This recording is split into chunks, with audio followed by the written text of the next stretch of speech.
Assalamualaikum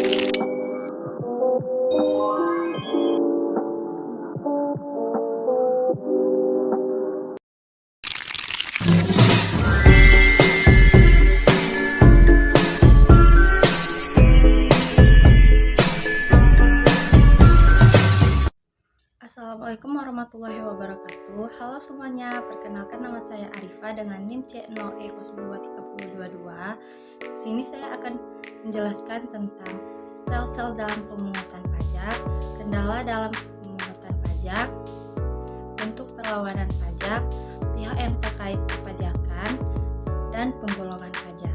Nah, adapun yang dimaksud sel-sel pajak merupakan sistem pemungutan pajak yang digunakan untuk menghitung besarnya pajak yang harus dibayarkan oleh para wajib pajak.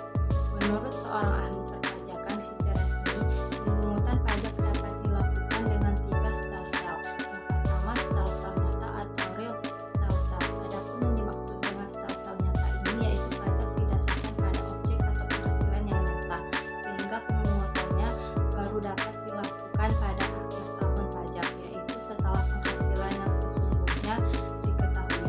Yang kedua, sel-sel anggapan atau fiktif sel-sel. Adapun yang dimaksud dengan sel-sel anggapan ini yaitu pajak didasarkan pada suatu anggapan yang diatur oleh undang-undang. Misalnya, penghasilan suatu tahun dianggap sama dengan tahun sebelumnya, sehingga pada awal tahun pajak sudah dapat ditetapkan besarnya pajak yang berutang untuk tahun pajak berjalan. Yang terakhir, sel-sel campuran. Sel-sel ini menyatakan bahwa pengenaan pajak didasarkan pada kombinasi antara sel-sel nyata dan sel-sel anggapan. Adapun kendala dalam pemungutan pajak yaitu kurangnya sosialisasi dari pemerintah kepada masyarakat sebagai wajib pajak mengenai pentingnya membayar pajak, manfaat membayar pajak, dan sanksi yang akan diterima apabila wajib pajak melalaikan kewajibannya. Di samping kesadaran pengetahuan sumber daya manusia masih rendah juga ikut mempengaruhi, di mana wajib pajak belum memahami tentang pentingnya membayar pajak tersebut, belum mengetahui bagaimana prosedur pendaftaran, menghitung dan melaporkan sendiri objek pajak yang dikuasai, dimiliki, dan dimanfaatkan. Adapun bentuk perlawanan pajak, menurut Mardiasmo, bentuk-bentuk perlawanan yang terjadi dalam pemungutan pajak yang pertama, perlawanan pasif. Perlawanan pasif berupa hambatan yang mempersulit pemungutan pajak dan mempunyai hubungan erat dengan struktur ekonomi. Masyarakat enggan membayar pajak yang dapat disebabkan oleh adanya perkembangan intelektual dan moral masyarakat, sistem perpajakan yang mungkin sulit dipahami oleh masyarakat, dan sistem kontrol tidak dapat dilakukan atau dilaksanakan dengan baik. Yang kedua, perlawanan aktif. Perlawanan aktif meliputi semua usaha dan perbuatan yang dilakukan oleh wajib pajak dengan tujuan untuk menghindari pajak. Adapun bentuknya antara lain yang pertama, tax avoidance. Tax avoidance yaitu usaha meringankan beban pajak dengan tidak melanggar undang-undang. Yang kedua, tax evasion. Tax evasion yaitu usaha meringankan beban pajak dengan cara melanggar undang-undang atau menggelapkan pajak. Adapun pihak yang terkait dalam perpajakan menurut Wulandari yang terlibat sistem perpajakan yaitu pihak pertama. Pihak pertama adalah negara sebagai organisasi politik yang mengatur penyelenggaraan kehidupan masyarakat, bangsa, dan bernegara. Dalam menjalankan fungsinya sebagai pengelola atau organisator, negara membutuhkan dana untuk menjalankan roda organisasi.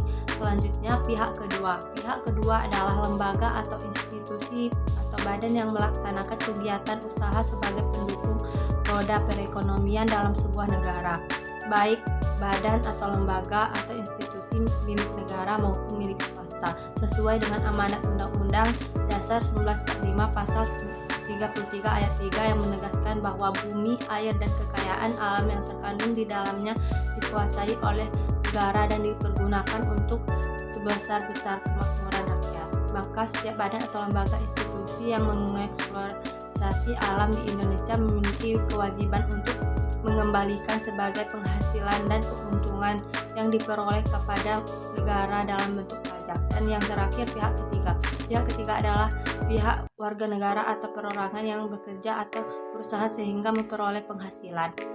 Mereka ini memiliki kewajiban untuk menyisihkan sebagian penghasilan yang diperoleh itu untuk dikembalikan kepada negara dalam bentuk pajak penghasilan. Setiap warga negara sejak dilahirkan sampai dengan wafatnya pasti menikmati fasilitas dan pelayanan dari pemerintah yang semuanya dibiayai dengan uang yang berasal dari pajak. Adapun penggolongan pajak terbagi menjadi beberapa golongan. Ada 3 jenis penggolongan pajak di Indonesia, yaitu menurut golongannya. Menurut golongannya terbagi lagi menjadi 2 bagian. Yang pertama pajak langsung. Pajak langsung yaitu pajak yang harus ditipu sendiri oleh wajib pajak dan tidak dapat dibebankan atau dilimpahkan kepada orang lain. Contoh pajak penghasilan atau PPh. PPh ditanggung atau dibayar oleh pihak-pihak tertentu yang memperoleh penghasilan tersebut. Yang kedua pajak tidak langsung. Pajak tidak langsung yaitu pajak yang pada akhirnya dapat dibebankan atau dilimpahkan kepada orang lain atau pihak ketiga. Pajak tidak langsung terjadi jika terdapat suatu kegiatan, peristiwa atau perbuatan yang menyebabkan terhutangnya pajak. Misalnya terjadi penyerahan barang atau jasa. Contoh pajak tambahan nilai atau PPN terjadi karena tambahan nilai atau jasa dibayarkan oleh produsen atau pihak yang menjual barang, tapi dapat dibebankan kepada konsumen baik secara eksplisit maupun implisit atau dimasukkan ke dalam harga barang atau jasa. Selanjutnya menurut sifatnya. Menurut sifatnya terbagi lagi menjadi 2 bagian. Yang pertama pajak subjektif, yaitu pajak yang berpangkal atau berdasarkan pada subjeknya, dalam arti memperhatikan keadaan diri wajib pajak. Contoh pajak penghasilan. Yang kedua pajak objektif, yaitu pajak yang berpangkal pada objeknya tanpa memperhatikan keadaan diri wajib pajak. Contoh pajak pertambahan nilai dan pajak penjualan atas yang terakhir menurut lembaga pemungutnya. Menurut lembaga pemungutnya terbagi lagi menjadi 2 bagian. Yang pertama pajak pusat, yaitu pajak yang dipungut oleh pemerintah pusat dan digunakan untuk membiayai rumah tangga. Contoh pajak penghasilan, pajak pertambahan nilai, dan pajak penjualan atas barang mewah dan bea matras. Yang kedua pajak daerah, yaitu pajak yang dipungut oleh pemerintah daerah dan digunakan untuk membiayai rumah tangga daerah. Pajak daerah terdiri atas yang pertama pajak provinsi, contoh pajak kendaraan bermotor dan pajak bahan bakar kendaraan bermotor. Yang kedua pajak kabupaten atau kota, contoh pajak hotel, pajak restoran, dan pajak hiburan barang. Adapun kesimpulannya, pajak merupakan salah satu kontribusi masyarakat untuk negara yang berguna dalam membangun sebuah negara seperti membangun infrastruktur dan fasilitas umum lainnya, dan hasilnya dapat mensejahterakan masyarakat.